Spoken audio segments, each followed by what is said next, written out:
Hey YouTube. Alright, so if you're not somebody who wants to hear about the movie before you go see the movie, you should probably turn this off because I'm going to talk a little bit about the comic book and then I'm going to talk a little bit about the movie. Okay? So, I'm not going to watch what I say because I've given you free warning to turn this off. So don't leave me hate comments. Hey, you ruined the movie for me. I don't want to hear that. Okay? Alright, the comic book. I'm going to start there, and then I'm going to work my way back to the movie. In the comic book, basically what happens is you have the Silver Surfer, you have the guy that he serves. Forgive me, I'm really bad with names. And you have, obviously, the Fantastic Four, the Blind Woman, and yeah, I think that's most of the key characters. And basically the storyline is basically the same. You know, the Silver Surfer comes to each planet, and the reason why he comes to each planet is for the guy that he serves, because the guy that he serves eats planets. And basically the reason why he serves this guy, he's not evil or anything. He struck a deal with the guy that eats planets. Forgive me, I'm really bad with names. To not eat his planet. If the guy who eats planets, I think his name's like Gorlock or something. If he didn't eat the Silver Surfer's planet, the Silver Surfer would then in turn find him planets that he could eat.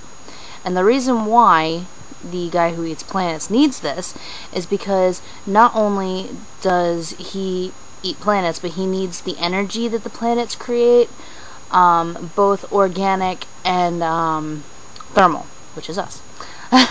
So that's why it has to be certain planets. And he did this not because he's evil or anything, but to save his planet and to save the woman that he loved. So at least the movie kept in line with that, which I was very happy that they kept in line with that, and I was extremely ecstatic about the first scene. But before I go there, let me finish talking about the comic book. I'm sorry, I'm so excited. I'll tell you why at the end. Anyway, so in the comic book, what actually happens is the Silver Surfer doesn't change his mind about serving the Planet Eater. Because of the girl from not because of I told you I'm horrible with names. The woman from the Fantastic Four, Miss Invisible or something like that.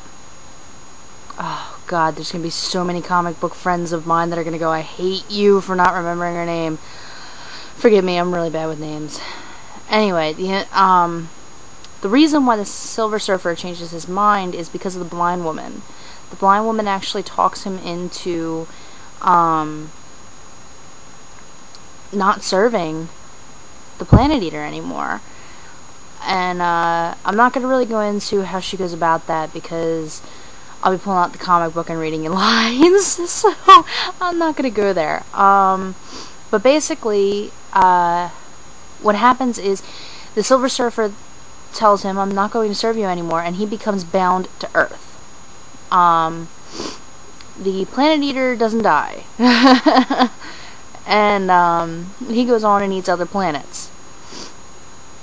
So yeah, that's how it happens in the comic book. What actually happens is the reason why he doesn't eat our planet Earth is because the Fantastic Four finds this like remote thing. I'm not going to go too much into this because again I'll be pulling out the comic book and reading it line for line. But they find this remote thing where basically it makes him not hungry. Does that make sense? Like they turn this like sensor thing on that makes the guy who eats planets not hungry, and that's how they save the Earth. So that's how it happens in the comic book. I like the comic book a lot better than I like the movie. I've already spent 5 minutes talking about the comic book, so let's get into the movie. First off, if you're going to see this movie, go see the previews. Did you hear me? My God, I hate it when people come in the middle of the freaking previews. Ugh! Okay, so the previews that are on this one are Transformers. Oh my God, I can't wait. Harry Potter. Oh! And Live Free or Die Hard. I think there was maybe one more on there that I'm not remembering, but the previews, I was already going in my seat before the movie even started. So, the first scene of this movie is fantastic. I don't even have a word other than that to describe the first scene in this movie. The way that they show the Planet Eater, forgive me with the names again, eating that planet is just, it gave me chills. I mean, it brought to life everything that I imagined when I read about it. It really showed how it wasn't just a mouth that, roar the planet. It was, he breaks it down into energy and eats it like that, and sometimes he doesn't even eat the whole planet, which I loved how they explained that. I thought that was fantastic. I thought the effects in this movie were A+ on spot. Okay? Silver Surfer. Okay, first off, the Silver Surfer is hot. Let's not even, skip over that. His board, it was like liquid metal. Oh my god, I want a board like that so bad, it's not even funny. They really got his effects down pat. They really showed how he can, manipulate energy and stuff like that. I thought, again, I did a video about this yesterday or the day before or whatever. I thought that the movie should have been longer, and I thought the rating should have been bumped up. If it had been longer, they could have explained a little bit more about some of the things that happened in the movie. For example, Dr. Doom coming back. Okay, I know why he came back. It kinda gets explained in the movie, but for anybody who doesn't really pay attention, or sometimes they miss stuff, you know what I mean? Like they're watching a movie but they miss the little details. They could completely have missed why Dr. Doom came back, okay? I think it's fantastic. I thought the way they did it was really good. I mean, Dr. Doom is what I'm talking about. And when he gets a hold of the board, oh my god, I was ecstatic. I was jumping around the theater. People were yelling. Anyway.